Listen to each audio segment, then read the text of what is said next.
এই গণহত্যাকারী রাজনৈতিক দল আওয়ামী লীগ এবং তার দোসরদেরকে যদি বাংলাদেশে রাজনীতি থেকে নিষিদ্ধ করা না হয়, ওরা অস্থিতিশীল করবে এই দেশকে।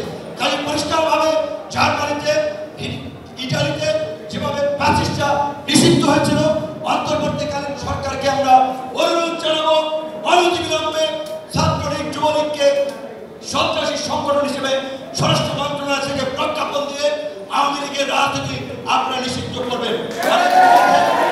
আমাদের বিদেশি বন্ধুরা, সুশীল সমাজ অনেকেই বলছেন মাল্টি পার্টি ডেমোক্রেসি ছাত্র বাংলাদেশে। অবশ্যই আওয়ামী লীগ ব্যতীত গত নির্বাচনেও 63টি রাজনৈতিক দল নির্বাচন বর্জন করেছে।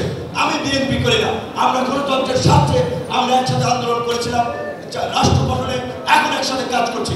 এই সমস্ত রাজনৈতিক দল, অনেক রাজনৈতিক দল আছে, মৌলিক জায়গায় হয়তো তারা একটা জোট করেছে, তারা যুগপৎ আন্দোলন করেছে। অনেক রাজনৈতিক দল আছে, এই ফ্যাসিস্ট আওয়ামী লীগের এই দেশে নিষিদ্ধ করা হলে বিন্দুমাত্র ক্ষতি হবে না। কিন্তু এই দায়িত্ব রাষ্ট্র সংস্কার যেমন অন্তর্বর্তীকালীন সরকার করবে, বিপ্লবোত্তর গণঅভ্যুত্থান পরবর্তী অন্তর্বর্তীকালীন সরকারকে অনতিবিলম্বে এই আওয়ামী লীগকে নিষিদ্ধ করে পরিপত্র জারি করলে দেখবেন আওয়ামী তৎপরতা বন্ধ হয়ে যাবে, দিল্লি থেকে ষড়যন্ত্র বন্ধ হয়ে যাবে। এবং দিল্লিকে আমরা পরিষ্কার বার্তা দিতে চাই, তোমরা গত 15 বছরে গুম, খুন, নারকীয় তাণ্ডব চালাতে আওয়ামী ফ্যাসিস্টের তোমরাও সহযোগী ছিল। তোমাদের বিরুদ্ধে দাঁড়িয়ে আমরা নির্বাচন পরবর্তী ভারতীয় পণ্যবাহিকা, ভারতীয় আধিপত্য এবং আগ্রাসনের বিরুদ্ধে লড়াই করেছি।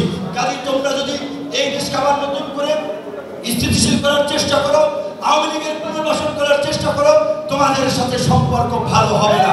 আমরা পরিষ্কার কথা, প্রতিবেশীর সাথে ভালো সম্পর্ক আমরাও চাই, কিন্তু সেই সম্পর্ক হবে দুই দেশের নাগরিকের স্বার্থ সংশ্লিষ্ট ন্যায্যতার ভিত্তিতে, গোলামের ভিত্তিতে নয়। ডক্টর ইউনূস সাহেব যেভাবে বলছেন পরিষ্কারভাবে, তোমাদের 7 সিস্টার্স কনসার্ন আমাদেরও পার্বত্য চট্টগ্রামকে তোমরা স্বাধীনতার পরবর্তী থেকে অস্থিতিশীল করে যাচ্ছ। এইখানকার কিছু এজেন্ট বানিয়ে দেশের মধ্যে মন্দিরে হামলা, পূজার মণ্ডপে হামলা করে এখানে একটা সাম্প্রদায়িক দাঙ্গা পরিবেশে দেখিয়ে অস্থিতিশীল করার চেষ্টা করেছো। এইগুলা যদি পরিহার না করো, বাংলাদেশের জনগণ তোমাদেরকে ক্ষমা করবে না।